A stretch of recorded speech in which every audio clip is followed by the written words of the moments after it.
Hi! So a couple of weeks ago Steinberg released Cubase 14020 and the version number suggests that this is a release with some bug fixes and maybe some minor functional updates. However, there are a surprising number of features in that release and one is really convenient. So let's have a look at that one and let's go!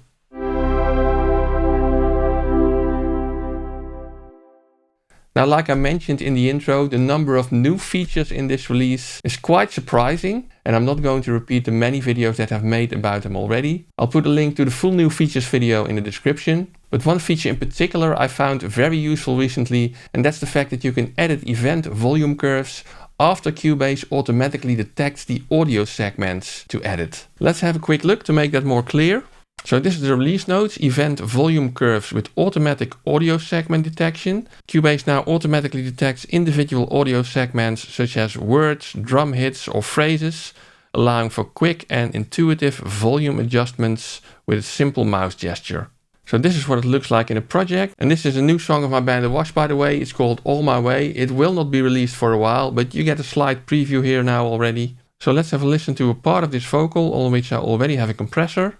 Darling, you're gaining strength, my love, when my body is getting weak. Now you may notice that the compressor bounced around quite a bit, because there are some louder peaks and some quieter peaks, causing the quieter peaks to be compressed very little and the louder peaks are compressed quite a lot, like you would expect. Now typically letting one software compressor compress a lot is not really my preference, so what I usually do is I stack a number of compressors, so that, for example, the first compressor compresses only the peaks and the next compressor compresses the whole signal, which to my ears gives a better result.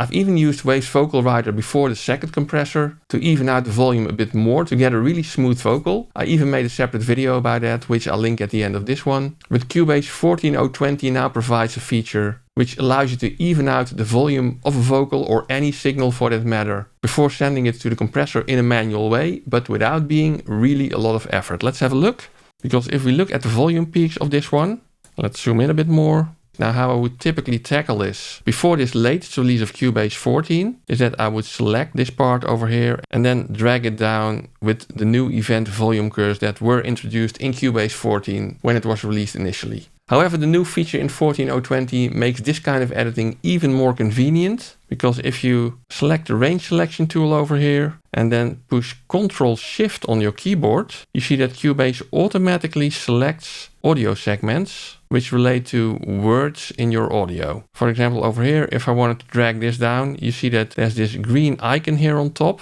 which I can drag down, and you can immediately see the adaptation in the volume curve. Let's drag this down a little bit as well.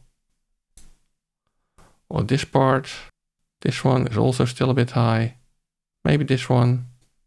Let's have a listen. Darling, you're gaining strength, my love, when my body is getting weak. And watch the compressor, because the needle moves quite a bit less than before. Darling, you're gaining strength, my love, when my body is getting weak. Okay, there's still a little part here which can go down a bit more, like that. And I can now compress this part a little bit more and get more even compression. Darling, you're gaining strength, my love, when my body is getting weak.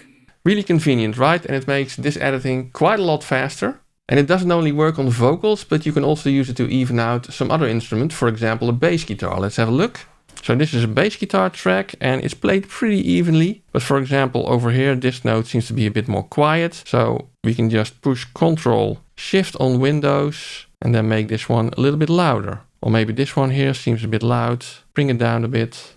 And again, it allows you to smooth out an instrument in a very quick and easy way. Now, if you don't like the keyboard shortcut that's assigned, you can go to Edit, Preferences, Editing, Tool Modifiers, Range tool, and over here you see the audio segment editing. Currently the modifier Ctrl-Shift is assigned, but you can assign any key or any key combination as you prefer. Now if you like this video or find it useful, please give it a big thumbs up for the YouTube algorithm, subscribe to the channel and ring the little bell icon so you know when I publish another video. For even more support you can use the super thanks button below the video, which is a virtual tip jar, or if you intend to buy anything at one of these stores anyway, if you click one of the affiliate links in the description, I will get a small commission on whatever you buy without any additional cost to you, which is highly appreciated.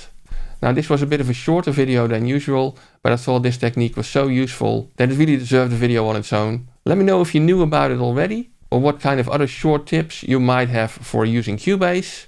And if all of this manual editing is still too much for you to get a smooth vocal, for example, I also have a separate video about that, how you can get a very similar result in a more automated way, which I will link over here. Check it out, enjoy, and see you soon.